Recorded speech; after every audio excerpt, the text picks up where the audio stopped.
Melonjaknya kebutuhan oksigen di berbagai daerah menjadi persoalan tersendiri di tengah pandemi COVID-19 saat ini.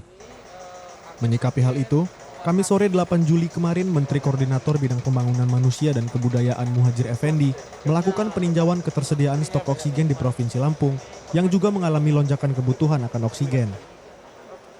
Dalam peninjauannya, Menko PMK Muhadjir Effendi mengecek ketersediaan stok oksigen di 2 perusahaan pengisian dan distributor oksigen, yaitu perusahaan Lampung Gas dan PT Aneka Gas Industri Lampung. Menko PMK Muhadjir Effendi menyebut, di pusat pengisian oksigen mengalami peningkatan produksi sebanyak 3 kali lipat. Sementara distributor oksigen mengalami lonjakan permintaan sebanyak 170 ton. Permintaan oksigen diprediksi akan terus meningkat. Menko PMK Muhadjir Effendi mengimbau semua rumah sakit di Lampung untuk meninjau kembali tata kelola penggunaan oksigen, sehingga penggunaannya lebih efisien dan tidak membahayakan pasien. Saya mengecek bagaimana supply perusahaan ini kepada rumah sakit.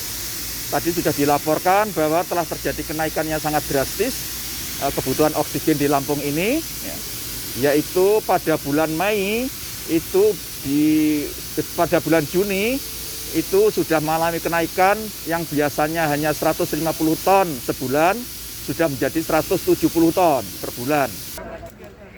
Selanjutnya Menko PMK yang juga didampingi Gubernur Lampung Arinal Junaidi bersama dinas terkait meninjau samator gas oksigen di Rumah Sakit Abdul Muluk.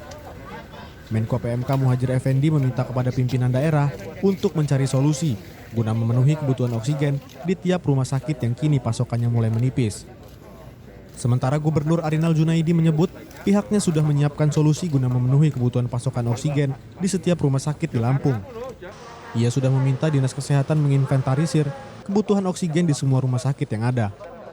Tapi yang jelas solusinya insya Allah akan terpenuhi sesuai kebutuhan, karena saya minta kepada Kepala Dinas Kesehatan untuk menginventarisir semua rumah sakit sekarang ini yang ada, baik rujukan maupun yang tidak, itu segera menginventarisir berapa kebutuhannya.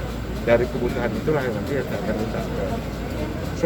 Guna memenuhi kebutuhan oksigen di rumah sakit, 2 perusahaan pengisian dan pendistribusian oksigen di Lampung sudah tidak melayani keperluan industri dan hanya memfokuskan untuk keperluan medis. Roma Afria Idam, Kompas TV, Lampung.